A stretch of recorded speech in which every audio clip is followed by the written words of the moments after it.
यदि कोई बाहर वृंदावन धाम के बाहर रह रहा है अन्य प्रदेशों में, और उसके हृदय में ये बात है कि हम बहुत समय तक वृंदावन वास तो नहीं कर पाएंगे, ऐसा हम माया से जकड़े हुए हैं, तो हमें जो वृंदावन वासी को लाभ मिलेगा वो हमें कैसे मिले?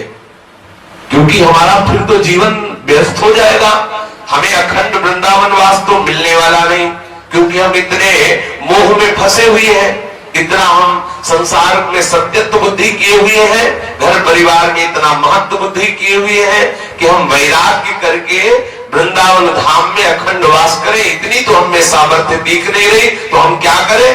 बोले ददत किंचित वृंदावन तनुभृते, जो वृंदावन में शरीरधारी है, जो भी जीव है, यदि वृंदावन में उनकी थोड़ी सी भी सेवा करने को पा जाए, आहा, तो सर्व भगवत विभूतेर भागीसो भवत जगताम तद्भृति परहा।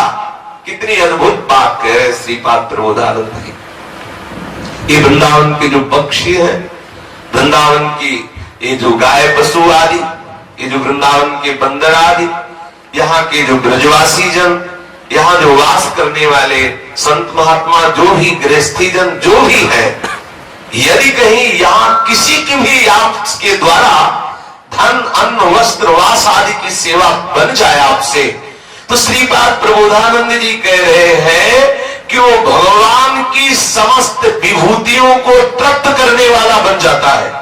इतनी उसमें सामर्थ्य आ जाती है, वो ऐसा महामहिमामय वाला बन जाता है कि जैसे गीता में विभूतियों का वर्णन किया ना, उन विभूतियों को भी आनंद प्रदान करने वाली विभूति वो स्वयं बन जाता है। ऐसा वो महाविभूति स्वरूप हो जाता है जो वृंदावन वासियों की सेवा करता है।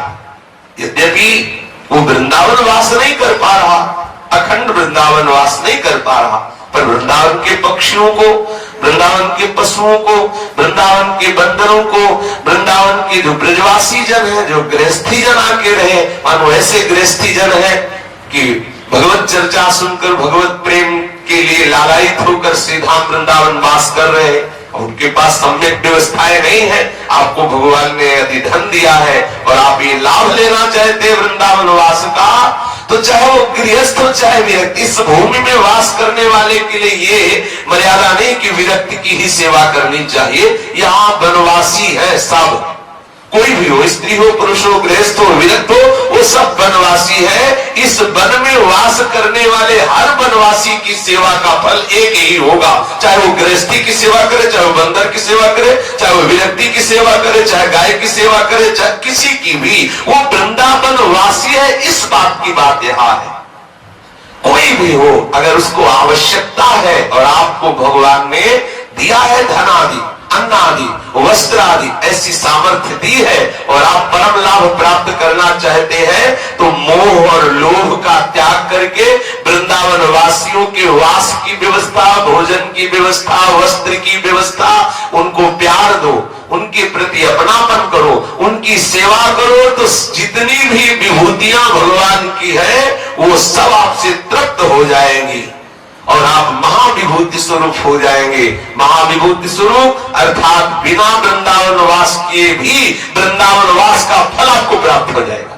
कितनी सहज बात है। कांच के बदले में मणि मिल रही है, कांच के बदले में। कहां सांसारिक तुच्छ धन, कहां सांसारिक अन्न वस्त्र आदि, और कहां प्रियालाल का कृपा प्रसाद, केवल ब्रजवासियों की सेवा से। जैसे माँ को प्रसन्न करना हो तो उसके बेटे को दुलार करने लगो, कुछ उसको खिला पिला दो, तो माँ अपने आप बोलने लगे। ऐसे माँ से बात करने की तुम्हारी सामर्थ्य नहीं होगी, लेकिन जब आप उसका बेटा जा रहा हो, दौड़ के उसको टाकी दो, दुलार करो और कुछ भी देने लगो, तो माँ अपने आप बात कर लेगी। आप भाई ऐसा क्यों कर रहे हो, दो बच्चा, वो अपने आप आपसे प्रेम भरी बात करने लगे। ऐसे ही हमारे प्रियालाल के लाडले हैं वृंदावनवासी, चाहे वो बंदर हो, चाहे वो पशु पक्षी हो, चाहे वो गृहस्थी हो, चाहे वो विरक्ति हो, चाहे ब्रजवासी हो, चाहे बाहर का वासी हो, जो यहाँ इस भूमि पर वास कर रहे, वो हमारी लाडली के लाडले हैं। प्यारी जी ने कृपा की तब आके वास कर रहे। इन वृंदावन वासियों की कोई भी शरीर से सेवा, अन्न से सेवा, वस्त्र से सेवा, धन से सेवा, वास की सेवा यदि ऐसा करता है तो हमारे लाडली लाल उस पर कृपालु होते हैं और जो वृंदावन वास का फल है वही फल उसको प्राप्त होता है। ये देखो कितनी बढ़िया बात, सही बात प्रबोधानंद जी महाराज ने की।